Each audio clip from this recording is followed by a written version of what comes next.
Hello, people. I hope all of you are doing great. So, let's begin.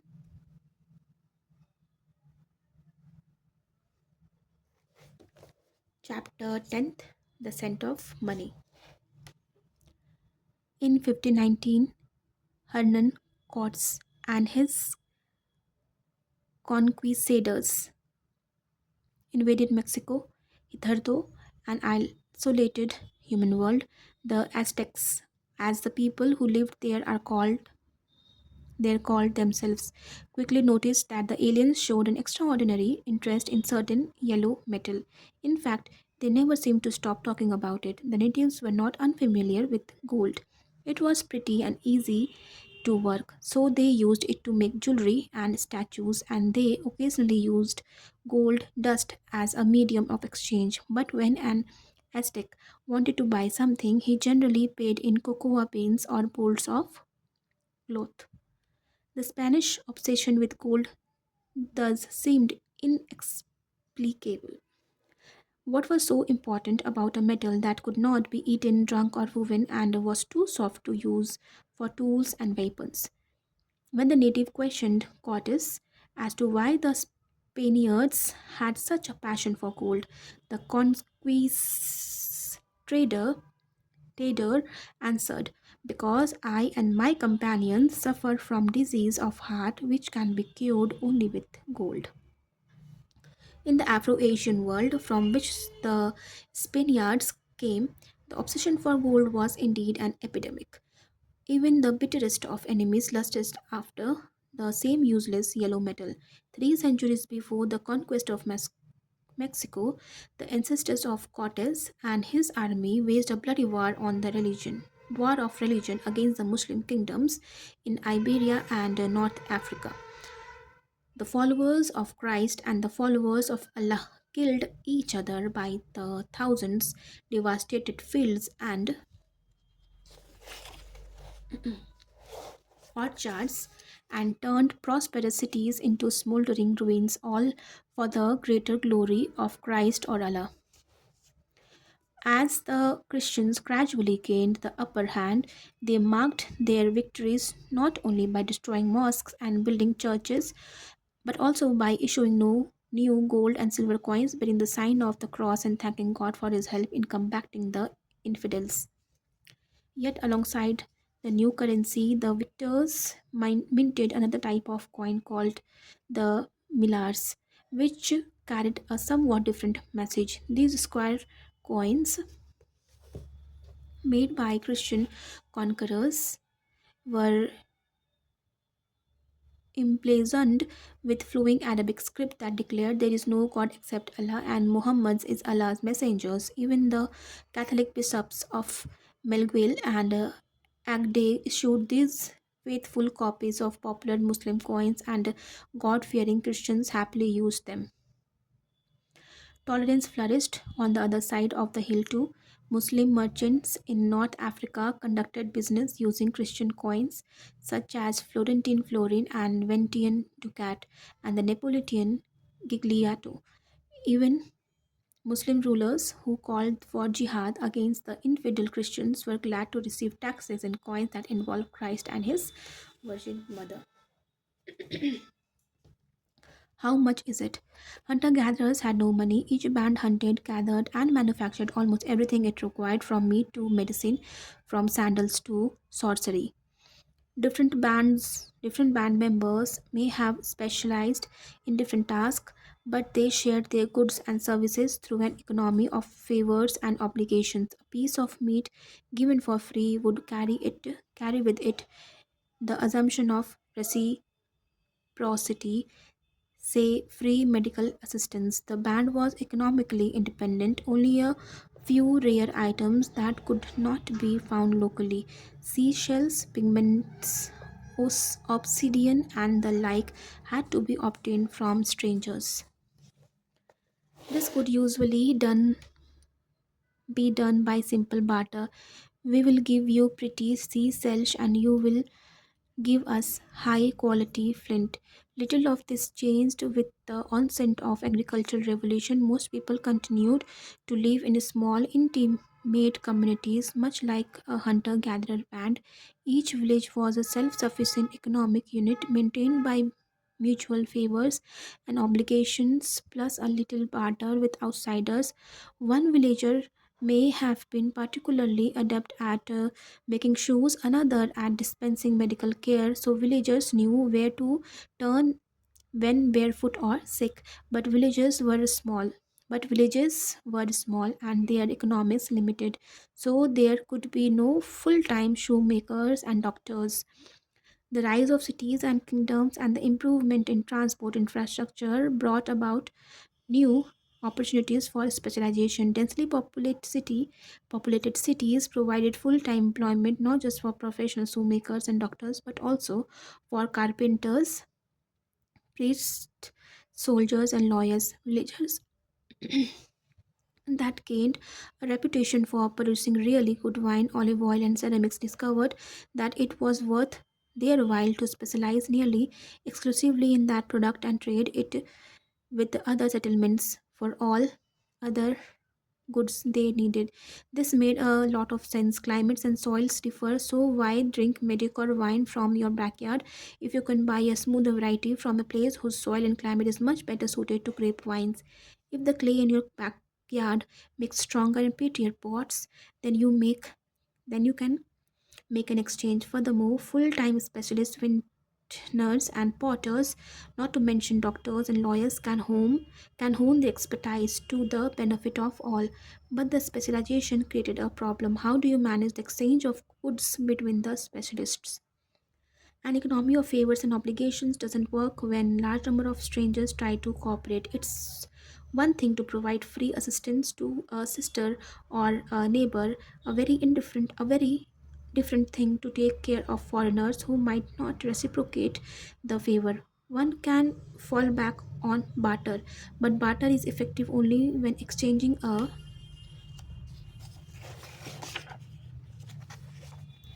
limited range of products. It cannot form on basis of complex economy.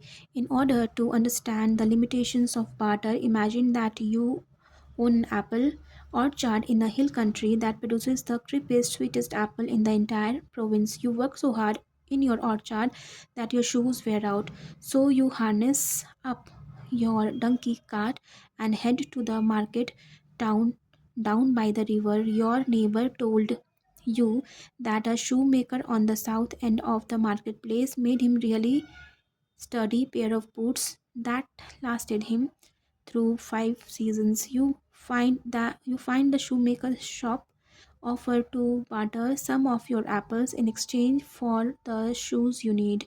The shoemaker hesitates. How many apples should he ask for in payment? Every day he encounters dozens of customers, a few of whom bring along sacks of apples, while others carry wheat, goats, or cloth, all of varying quality. Still, others offer their expertise in petitioning the king or curing backaches.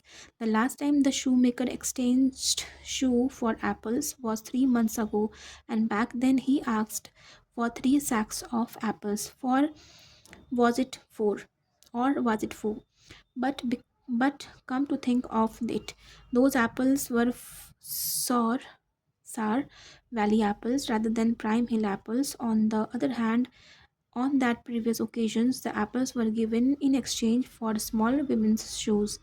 This fellow is asking for man-sized boots. Besides, in recent weeks, a disease that decimated the flocks around town and skins are becoming scarce. The tanners are starting to demand twice as many finished shoes in exchange for the same quantity of leather.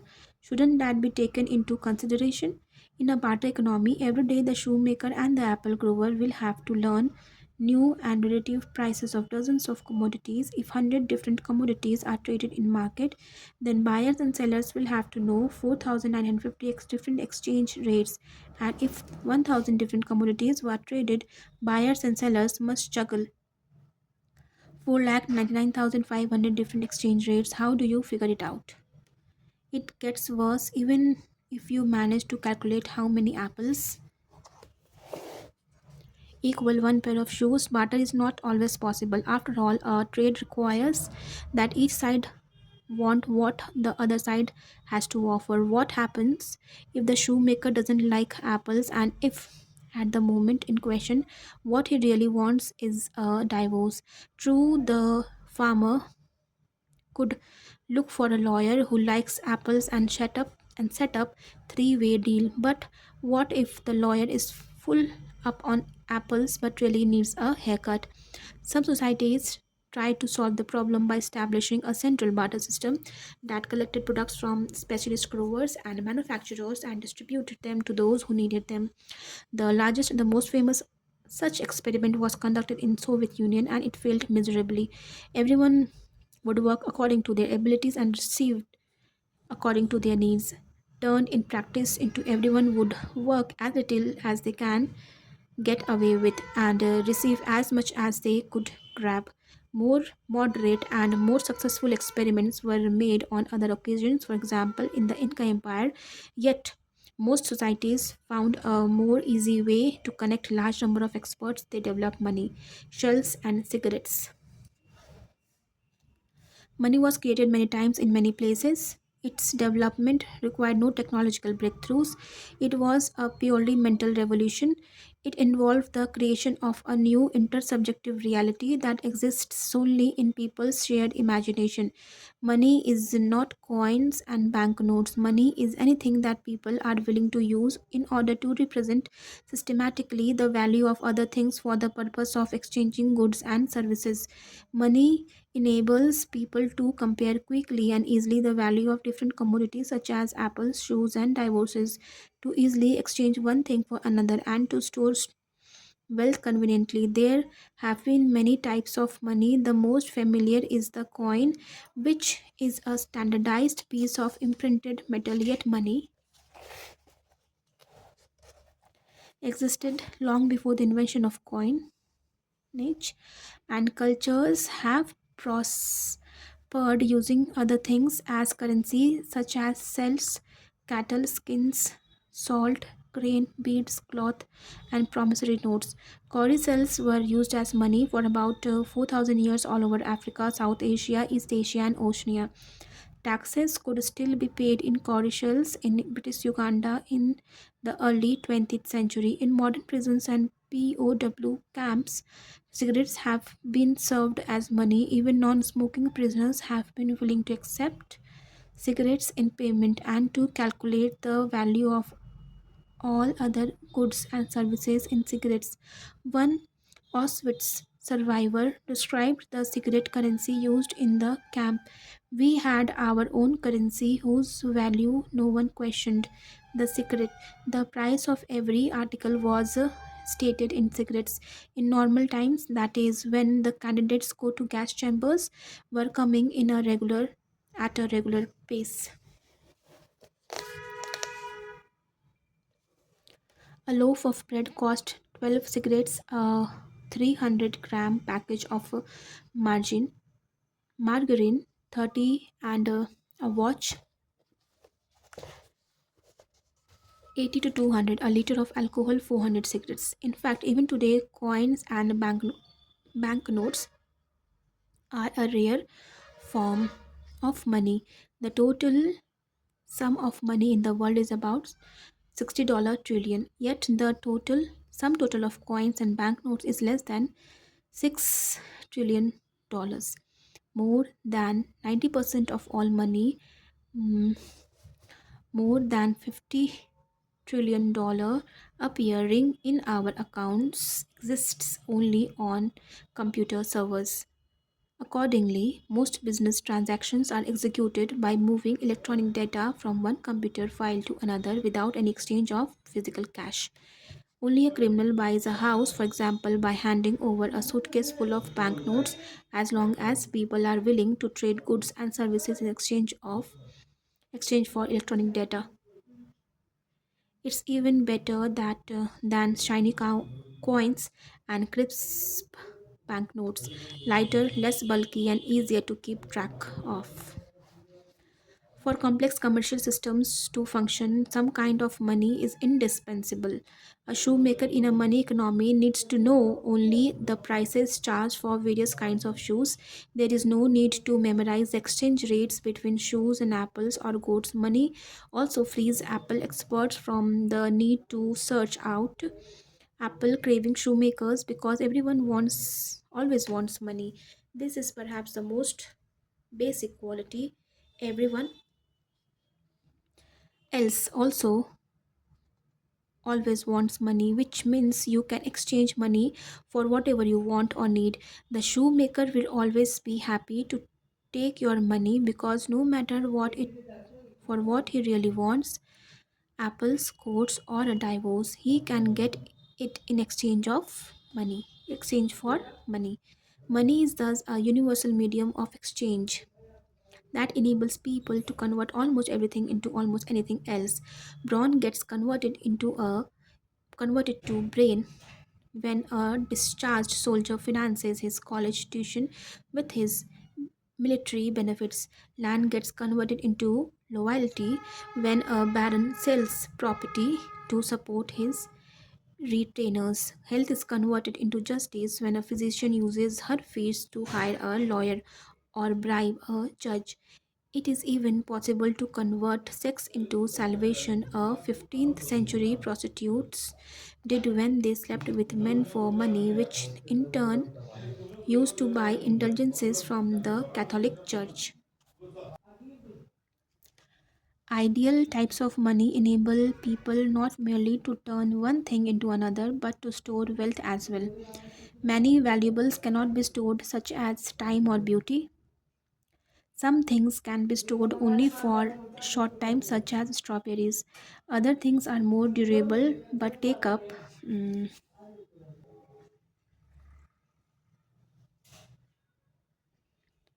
a lot of space and require expensive facilities and care. Grain, for example, can be stored for years, but to do so, you need to build huge storehouses and guard against rats, mold, water, fire, and thieves. Money, whether paper, computer bits, or cowrie shells, solve these problems.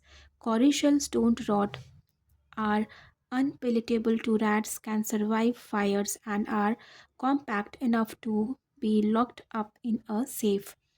In order to use wealth, it is not enough just to store it. It often needs to be transported from place to place.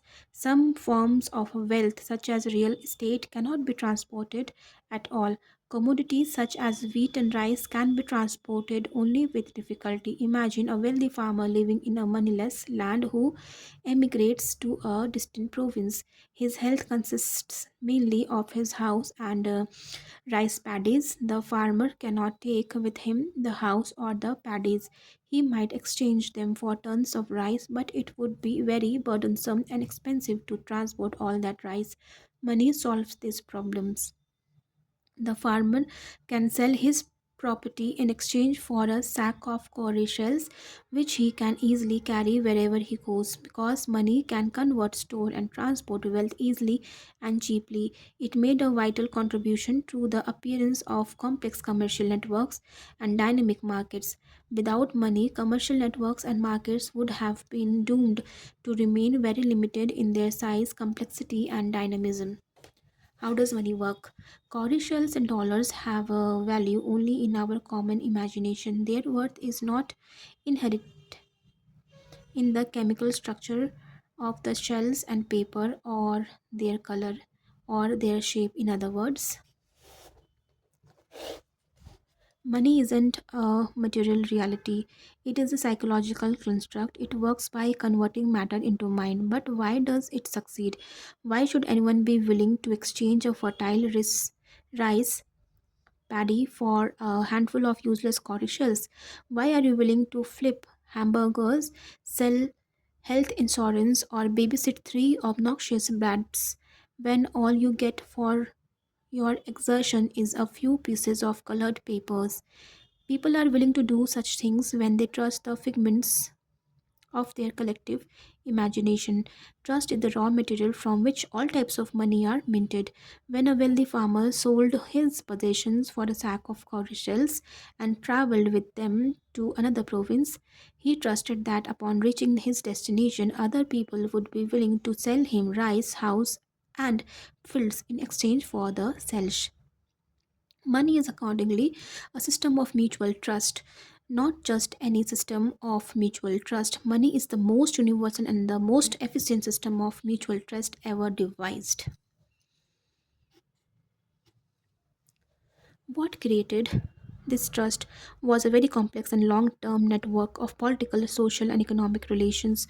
Why do I believe in the cowrie shells or gold coin or a dollar bill?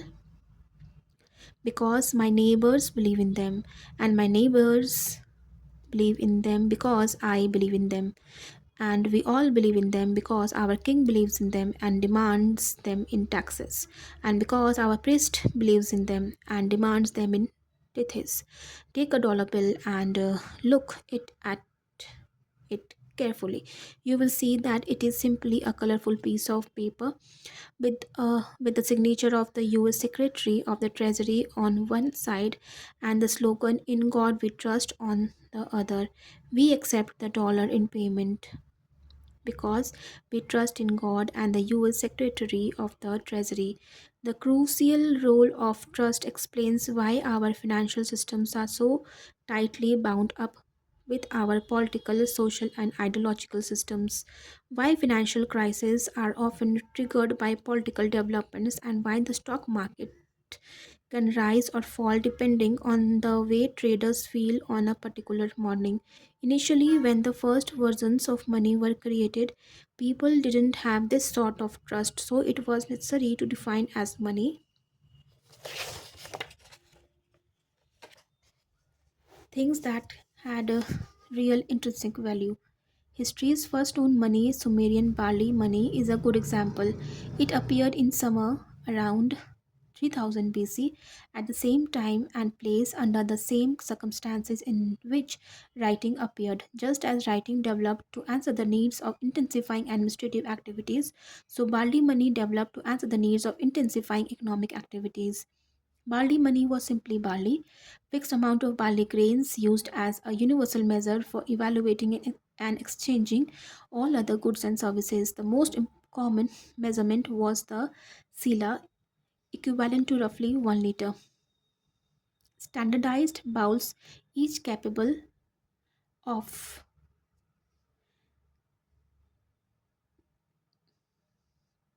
containing 1 sila, were mass produced so that whenever people needed to buy or sell anything, it was easy to measure the necessary amounts of barley. Salaries too were set and paid in silas of barley. A male laborer earned 60 silas a month, a female laborer 30 silas. A foreman could earn between 12,000 and 5,000 silas. Not even the most ravenous foreman could eat 5 liters of barley a month. But he could use the silas he didn't eat to buy all sorts of other commodities oil, goats, slaves, and something else to eat besides barley.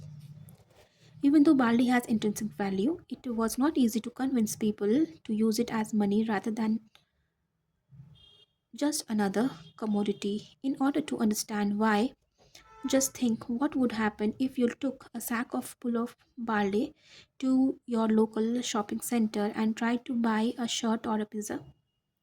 The vendors would probably call security. Still, it was somewhat easier to build trust in barley as the first type of money because barley has an inherent biological value. Humans can eat it. On the other hand, it was difficult to store and transport barley. The real breakthrough in monetary history occurred when people gained trust in money that lacked inherent value but was easier to store and transport. Such money appeared in ancient Mesopotamia in the middle of 3rd millennium BC. This was a silver shekel. The silver shekel was not a coin but rather 3.883 grams of silver.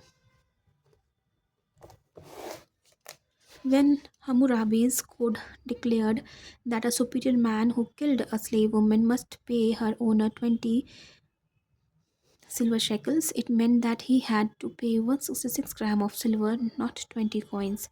Most monetary terms of the Old Testament are given in terms of silver rather than coins. Joseph's brother sold him to the Islamites for Ishmaelites. What is this? Ishmaelites. Ishmaelites. Hmm. For 20 silver shekels, or rather 166 gram of silver, the same price as a slave woman. He was a youth, after all. Unlike the Bardisila, the silver shekel had no inherent value. You cannot eat, drink, or clothe yourself in silver, and it's too soft for making useful tools. Plowshares or swords of silver would crumple almost as fast as ones made out of aluminium foil. When they are used for anything, silver and gold are made into jewelry, crowns, and other status symbols, luxury goods that members of particular culture identify with great social status. Their value is purely cultural. Set weights of precious metals eventually gave birth to coins. The first coin in the history were struck around 640 BC by King Eliatis of Lydia in western Anatolia. These coins had a standardized weight of gold or silver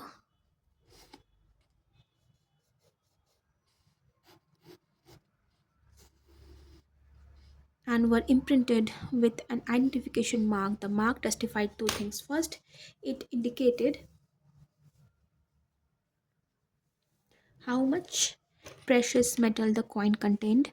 Second, it identified the authority that issued the coin and that guaranteed its content. Almost all coins in use today are descendants of the Lydian coins.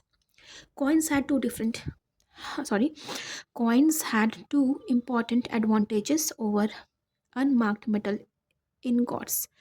First, the latter had to be weighed for every transaction. Second, weighing the ingot is not enough. How does the shoemaker know that silver ingot I put down for my boots is really made of pure silver and not of lead covered on outside by a thin silver coating?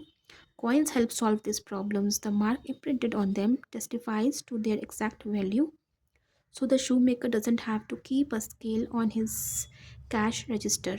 More importantly, the mark on the coin is the signature of some political authority that guarantees the coin's value. The shape and size of the mark varied tremendously throughout.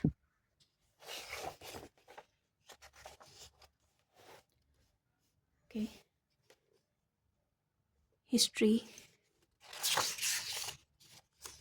but the message was always the same. I, the great king so and so, give you my personal word that this metal disc contains exactly 5 grams of sold gold.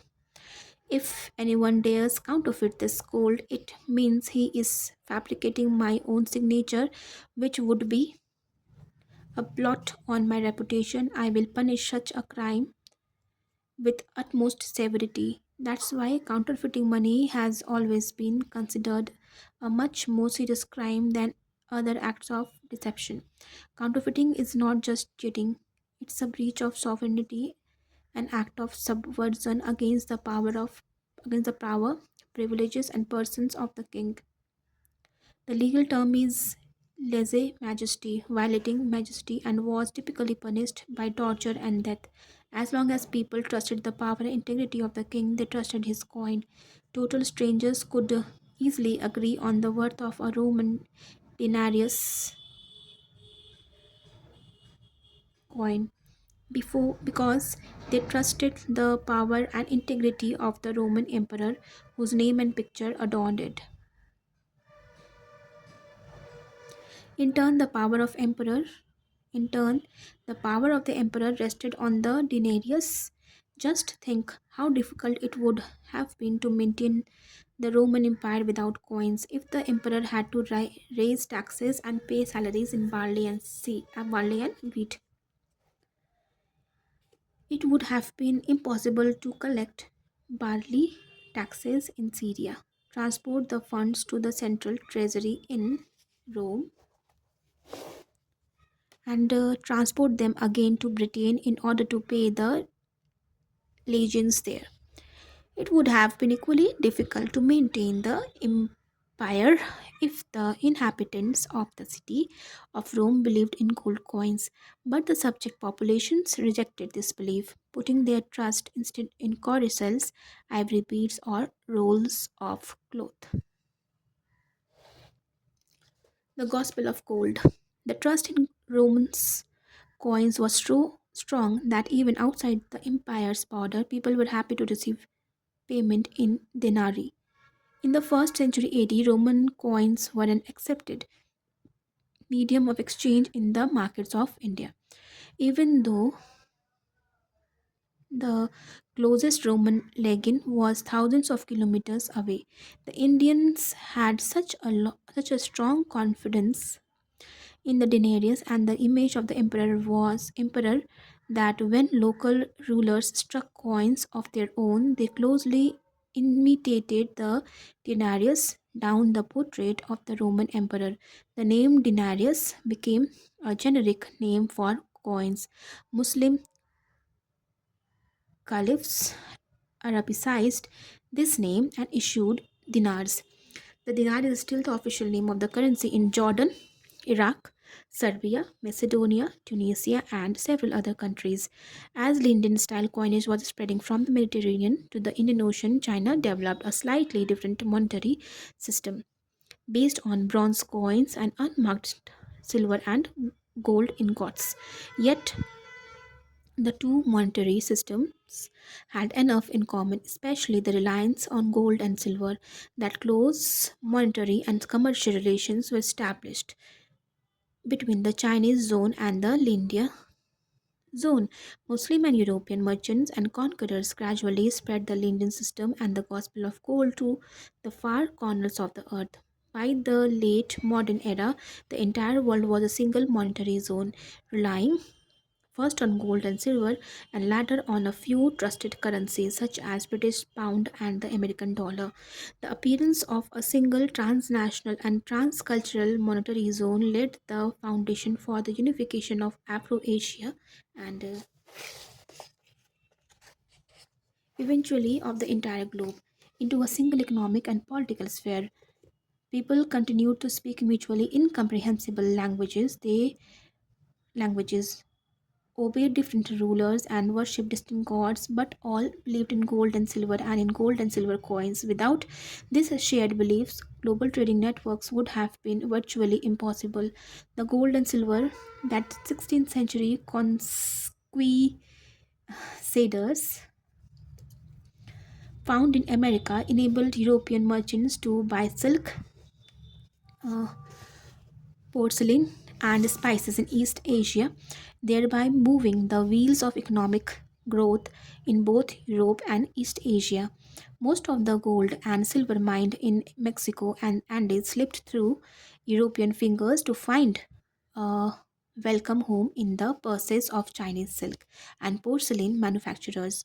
What would have happened to the global economy if the Chinese had not suffered from the same disease of the heart that afflicted Cortes and his companions, and had refused to accept the payment in gold and silver?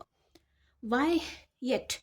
Why should Chinese, Indians, Muslims, and Spaniards who belong to very different culture that failed to agree about much of anything, nevertheless share the belief in gold? Why didn't it happen that Spaniards believe in gold while Muslims believed in barley?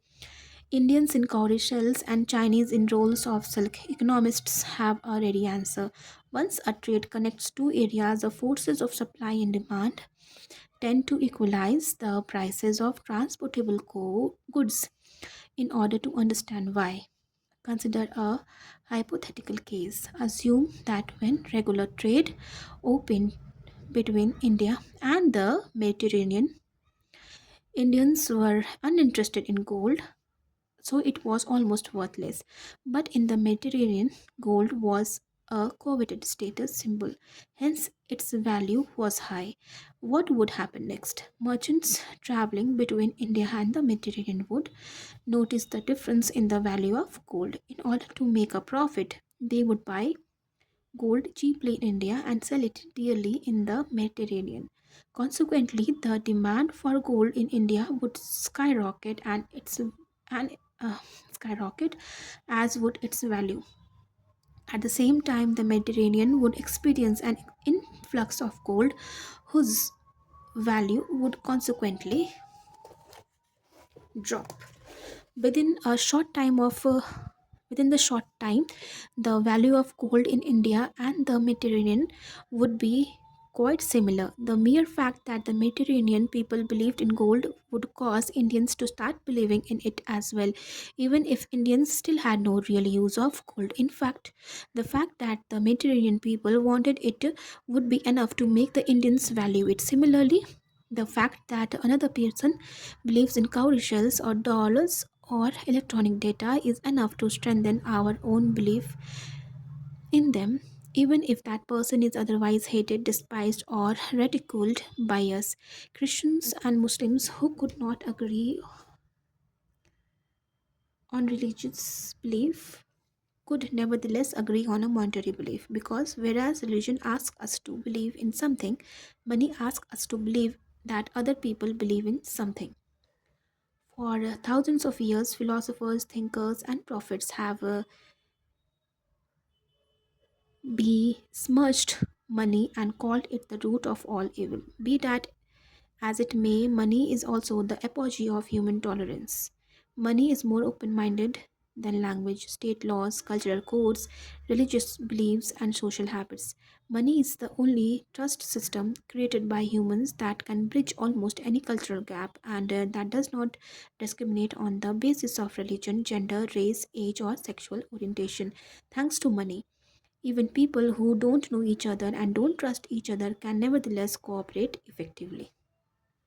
The price of money.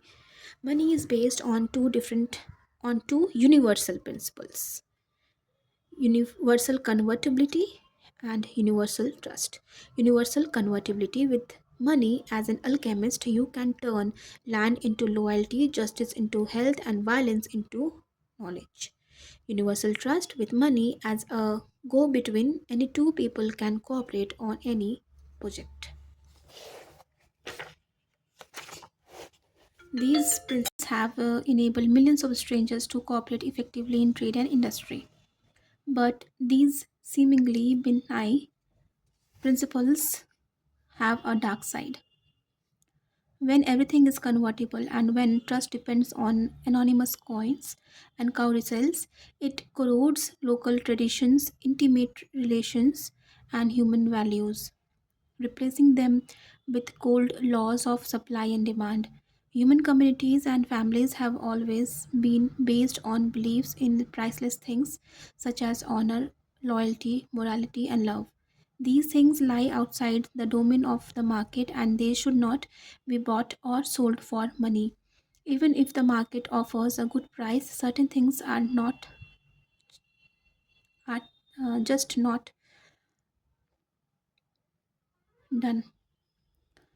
Parents must not sell their children into slavery. A devout Christian must not commit a mortal sin. A loyal knight must never betray his lord. Hmm. And ancestral tribal lands should never be sold to foreigners. Money has always tried to break through these barriers, like water seeping through cracks in a dam. Parents have been reduced to selling some of their children into slavery in order to buy food for the others. Devout Christians have murdered, stolen, and cheated, and later used their spoils to buy forgiveness from the church. Ambitious knights auctioned their allegiance to the highest bidder while securing the loyalty of their own followers by cash payments. Tribal lands were sold to foreigners from the other side of the world in order to purchase an entry ticket into the global economy. Money has even an even darker side. Although although money builds universal trust between strangers, this trust is invested not in humans, communities, or sacred values, but in money itself and in the impersonal systems that back it. We do not trust the stranger or the next door neighbor. We trust the coin they hold. If they run out of coins, we run out of trust. As money brings down the dams of community, religion, and state, the world is in danger of becoming one big and rather heartless marketplace. Since since the economic history of humankind is a delicate dance, people rely on money to facilitate cooperation with strangers, but are afraid to they are afraid it will corrupt human values and intimate relations. With one hand, people willingly destroy the communal dams that held at bay the movement of money and the commerce for so long. Yet, with the other hand, they build new dams to protect society, religion, and the environment from enslavement to market forces. It is common nowadays to believe that the market always prevails and that the dams erected by kings, priests, and the communities cannot hold back the tides of money. This is naive. Brutal warriors, religious fanatics, and concerned citizens have repeatedly managed to trounce calculating merchants, and even to reshape the economy. It is therefore impossible to understand the unification of humankind as a purely economic process. In order to understand how thousands of isolated cultures coalesced over time to form a global village of today, we must take into account the role of gold and silver, but we cannot disregard the equally crucial role of steel.